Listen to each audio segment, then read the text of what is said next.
नमस्कार दोस्तों, मैं हूं वंदना भारती और आप देख रहे हैं कमोडिटी इनसाइट्स। आज है 19 ऑफ जनवरी और मॉर्निंग एडिशन में आपसे मुझे ये शेयर करना है। नया हफ्ता, नई दिन, नई शुरुआत और सोने चांदी में फिर से एक नई ऊंचाई आपको देखने को मिलेगा। क्योंकि अगर यूएस की बात की जाए, वहाँ की जो मार्केट है वो तो आज क्लोज है, लेकिन जो ग्लोबल्स मार्केट है वहाँ पे सिल्वर ऑलरेडी $95 से ऊपर जा चुकी है। और अगर गोल्ड की बात की जाए, गोल्ड ने एक नई ऊंचाई को यहाँ पे छुआ है।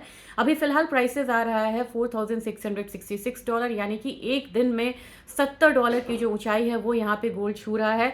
और रीज़न आपको पता है कि ग्रीनलैंड पे जब से यहाँ पे टैक्स की बात हुई है, ग्रीनलैंड को का जो भी अपोज किया है कंट्रीज़ ने, वहाँ पे उनको 10% का टैरिफ लगा है। और जून में जाके ये जो टैरिफ है 25% तक हो जाएगी। तो टैरिफ का एक इम्पैक्ट आता हुआ दिखा है। प्राइसेस अब यहाँ पे हमारे घरेलू बाजार में भी 1,42,500 के करीब यहाँ पे सोना था, और सोना अब यहाँ पे देखेंगे तो 1.5% का अपसाइड है।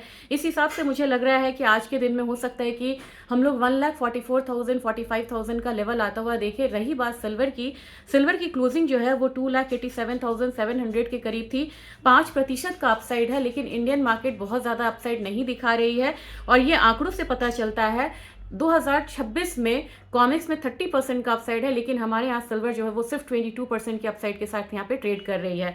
तो रिएक्शन हो सकता है कि इतना ज़्यादा ना आए, फिर भी मुझे लग रहा है कि प्राइसेस हो सकता है कि एक बार 2,92,000 95,000 वाले जोन में आए, यानी कि हम जो 3 लाख का लेवल बोल रहे हैं वो लेवल आपको आता हुआ दिख सकता है इस हफ्ते में। आईएनआर की बात की जाए, आईएनआर यहाँ पे डिप्रिशिएट हुआ था, उसका भी एक प्रीमियम ऐड हो सकता है। जबकि क्रूड ऑयल में देखा जाए तो क्रूड ऑयल बिल्कुल रेंज में है, 0.25% का एक अपसाइड है। और मुझे लग रहा है कि धीरे धीरे 5500 तक यहाँ पे क्रूड आता हुआ दिखाई दे सकता है। नेचुरल गैस में अगला कॉन्ट्रैक्ट में शिफ्ट हो चुका है नाइमिक्स, लेकिन हमारे कॉन्ट्रैक्ट में 280 के करीब है, और मुझे लग रहा है कि 270 से लेके 290 तक का जोन हो सकता है। बहुत रेंज में है मार्केट। लेकिन यहाँ पे अगर देखा जाए, जिंक है, एल्यूमिनियम, कॉपर है।